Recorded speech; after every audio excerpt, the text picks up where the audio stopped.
Umaksyon na ang North Luzon Expressway o NLEX Corporation upang maiwasan ang pag-uulit ng matinding pagbaha sa NLEX kamakailan na nagpahirap sa daan-daang motorista. Si Jason Rubrico magbabalita.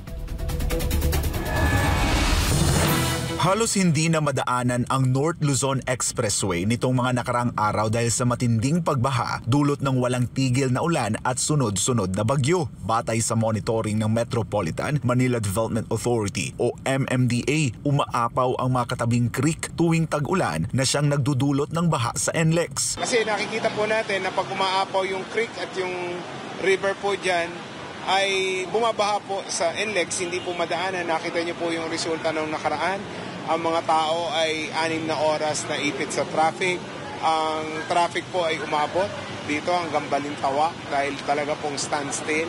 Inaksyonan na ng NLEX Corporation ang problema sa baha kasunod ng pagpupulong nito kasama ang ilang ahensya ng gobyerno. Ikinasa ng tollway company ang isang dredging at clearing operations sa mga daanan ng tubig sa Valenzuela, partikular na sa Mapulang Lupa Creek at Paso de Blas Creek.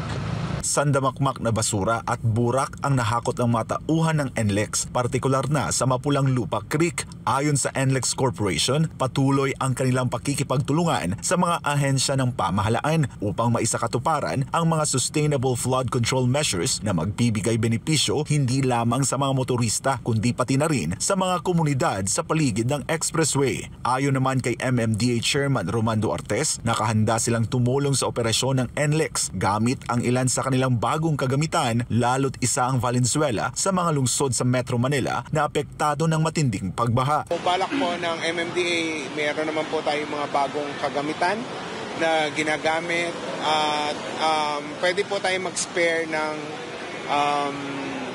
mga equipment sa tao para po matulungan yung NLEX. At the end of the day, it's still an estero or a river system na kailangan pong hukayin para po mabilis mawala yung baha, particularly sa Valenzuela. Nagpapatuloy na ang koordinasyon sa pagitan ng MMDA at NLEX Corporation para sa nasabing inisyatiba, kabilang ang pagtukoy sa mga lugar kung saan dapat ipadala ang mga kagamitan.